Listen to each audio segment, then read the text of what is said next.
Assalamualaikum anak-anak cerdas. Halo, jumpa lagi bersama saya, Juarsi. Kali ini kita akan belajar tentang ide pokok sebuah teks. Pada sekali ini, tujuan pembelajarannya adalah siswa mampu menentukan ide pokok pada sebuah teks. Yuk kita cermati paragraf yang pertama. Lingkungan kita terbagi ke dalam dua ekosistem, yaitu ekosistem buatan dan ekosistem alami. Ekosistem buatan merupakan ekosistem yang dibuat oleh manusia untuk memenuhi kebutuhannya. Contoh ekosistem buatan antara lain sawah, waduk. Ekosistem alami adalah ekosistem yang sudah ada di alam ini dan terbentuk tanpa campur tangan manusia. Ekosistem alami dapat dibagi menjadi dua jenis, yaitu ekosistem darat dan ekosistem air. Dari paragraf 1 ini, kita dapat menemukan kalimat yang bersifat umum dan juga kalimat yang merupakan penjelas dari kalimat umum tersebut. Ayo kita cari ide pokok dari paragraf 1 ini.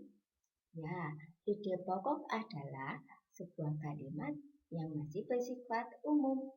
Apa ya ide pokok pada paragraf 1 ini? Ide pokok pada paragraf 1. Lingkungan kita terbagi ke dalam dua ekosistem, yaitu ekosistem buatan dan ekosistem alami. Ya, betul sekali. Ide pokok pada paragraf 1 ini terletak pada awal kalimat. Kita masuk kepada paragraf kedua. Yuk kita baca kembali.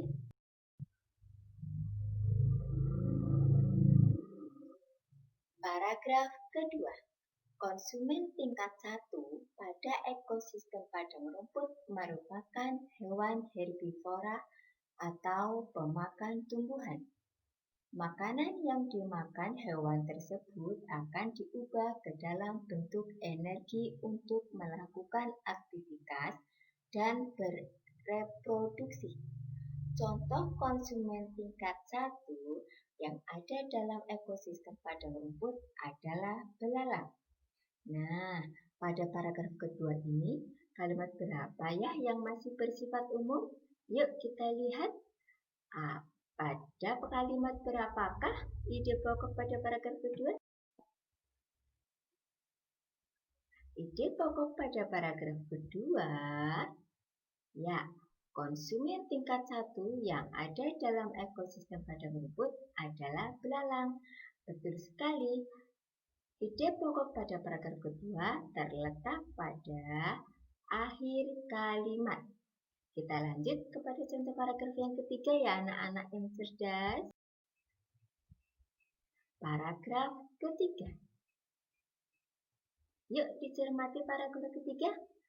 Di hutan tumbuh bermacam-macam tumbuhan. Ada tumbuhan yang dapat mencegah banjir, erosi, dan tanah longsor.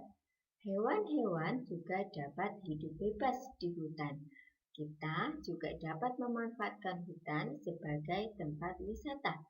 Hutan memang seharusnya dijaga karena bermanfaat bagi kehidupan kita. Pada paragraf 3, di mana ya letak ide pokoknya? Yuk kita temukan ide pokoknya. Ide pokok pada paragraf ketiga. Yang pertama, di hutan tumbuh bermacam-macam tumbuhan. Dan hutan memang seharusnya dijaga karena bermanfaat bagi kehidupan kita. Pada paragraf ketiga ini terdapat dua buah ide pokok, yaitu terletak pada awal dan akhir kalimat. Anak-anak cerdas, apakah sudah paham perbedaan antara ketiga paragraf yang kita jelaskan tadi? Tentunya sudah dong. Kita lanjut kepadanya. Ya, kita akan mengenal jenis-jenis paragraf.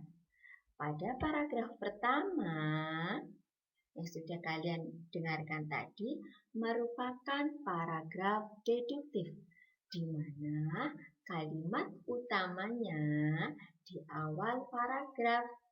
Ya, pada paragraf deduktif, kalimat yang masih bersifat umum berada di awal kalimat. Kita lanjut pada paragraf yang kedua. Ya, jenis paragraf yang kedua adalah paragraf induktif, di mana kalimat utamanya di akhir paragraf.